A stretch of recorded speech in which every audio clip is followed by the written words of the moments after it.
RSS जातीय जनगणना का विरोध कर रही है और प्रधानमंत्री जी और सब सारे भाजपा के नेता जाति आधारित ट्वीट कर रहे हैं, जात पर आधारित ट्वीट कर रहे हैं। तो इन लोगों का क्या करिएगा? इन लोगों का एक काम है।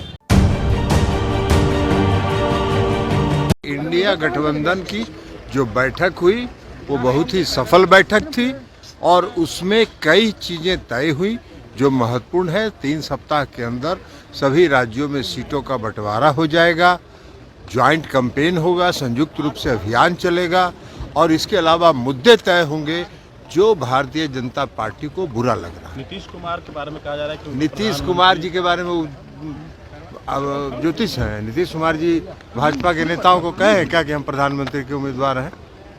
कहा जा रहा है डेडलाइन दिया गया है कि दिसंबर में ही सीटों का बंटवारा हो जाए। 3 सप्ताह के अंदर हुआ है कि 3 सप्ताह के अंदर हम लोग सीटों का बंटवारा कर लेंगे और मैक्सिमम सीटों पर 1 to 1 लड़ाई हो, इसको सुनिश्चित करेंगे।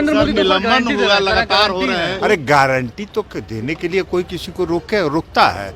अपने ही जब पीठ थपथपाना है तो गारंटी देते रहिए। मिमिक्री कर रहे थे, उसको लेकर कई सांसदों। अरे छोड़िए ना उपराष्ट्रपति जी के बारे में। आरएसएस जातीय जनगणना का विरोध कर रही है और प्रधानमंत्री जी और सब सारे भाजपा के नेता जाति आधारित ट्वीट कर रहे हैं, जात पर आधारित ट्वीट कर रहे हैं। तो इन लोगों का क्या करिएगा? इन लोगों का एक काम है। सर लगातार निलंबन हो रहा है, आज भी निलंबन हुआ पार्लियामेंट में लोकतंत्र नहीं बचा है। विपक्ष के सांसदों की क्या मांग थी?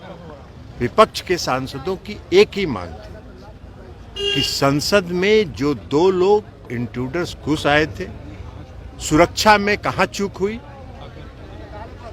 सुरक्षा में कौन सी गलती हुई, इस पर देश के गृह मंत्री सदन में बयान दें और उस पर चर्चा हो। विपक्ष के भी सांसदों को जो बात कहनी है वो सुने और उस पर वो जवाब दें, बताएं इस देश का आईबी किसके नियंत्रण में है, इस देश का रॉ किसके नियंत्रण में है।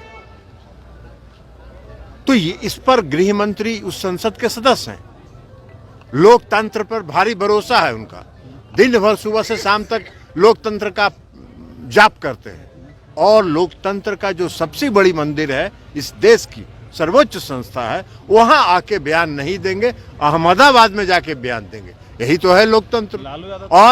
और अगर सांसद उस मांग पर अडिग रहेंगे तो उनको निलंबित कर दिया जाएगा। लोकतंत्र है।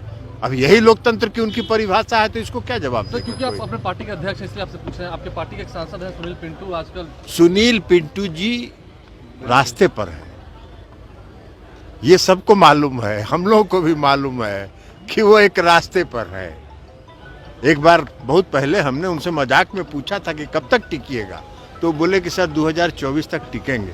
तो 2024 अब नजदीक आ रहा है तो रास्ता पर चल रहे हैं। आपके पार्टी के खिलाफ ही बोल रहे हैं। अरे पार्टी के खिलाफ बोल रहे तो क्या कर रहे हैं? वो जाएंगे, उनका बता तो दिए अब आपको कि वो रास्ते पर है।